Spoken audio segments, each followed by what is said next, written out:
All right, so let's go over how the journal is going to work in science.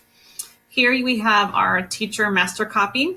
This is the copy you can use if in case you accidentally, let's say, delete a page. So let's go ahead and click on that. Opens a new tab for you.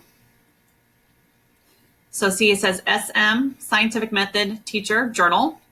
And let's say you accidentally delete the table of contents. You could click on it, see how it's highlighted. Go to Edit, click on Copy, and then you would go to your journal and you would paste it in. So that's what the teacher copy is for. It's just to see it in case you want to see what the original information was, or you need to copy and paste something. So now let's go back to Google Classroom. And now it says Scientific Method Student Journal. So this is your copy. So you click on here. Might take a minute to load. There's a lot of information here. So here is the journal. It's going to take several weeks to get through, so we're not doing all of it at once. And you're going to go ahead and put your name in here. So I would put Mrs. Taylor. And again, here's a table of contents. And see up here how it says it's linked. So that means if I make any updates to the table of contents, you can then hit the update button because it's linked. If you unlink this, you will no longer be able to make updates to table of contents automatically through me. You would need to type it in yourself. So you want to keep this one linked. But as you work on these assignments and you get them done, I would unlink them. So let's go to another page here. This is slide 11, and I made a mistake because when I first put this in, this was my page 9. So I updated it in the teacher copy. So now as a student, you can click update and it'll automatically update it. And see, now it says page 11. And then if you want, you can unlink it so that way there's no oopses or new updates added to it. Then you would need to add your own text boxes by clicking the text box up here. There's this text box. And then just kind of click and drag. You can enlarge or go smaller. You can change the color if you want to stand out. Okay, like this.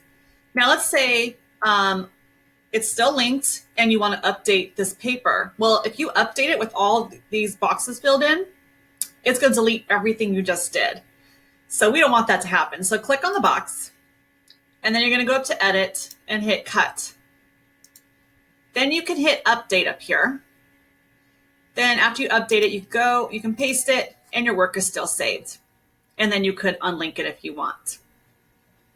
Another question that comes up is, how do I see this video? Because I'm clicking on it and the link is not working. So there's two options. One, you can type in that whole link. It's called a bit.ly, so it's a shorter link. You could type it in a new tab, or you need to go to present mode. At the top up here, go to present. And here we are. And now you can go ahead and click on the link and it'll take you to the actual video. Set up an experiment the way that they. So there's the video for you. I'm going to go ahead and close out of there. Now, if you're stuck in here, you can always get out by just hitting the escape button on your Chromebook, and then you will get out of there. So that is how this works. So again, there's an update here. To make it updated, you would need to click Update. But once you write in there, don't update it. So again, you go on Save It. You can, I'm going to select all those. I'm going to hit Cut. I'm going to update. Of course, it's going to come back, and because that's in the master copy. And then you would go to Edit, and then you would hit Paste, and all of your answers, your original answers, would come back. Then, if you want to, you could unlink it. The other one here is open source. What that means, it'll take you directly to my copy. So you hit Open Source, and it takes you directly to the teacher copy in case you want to see the original work.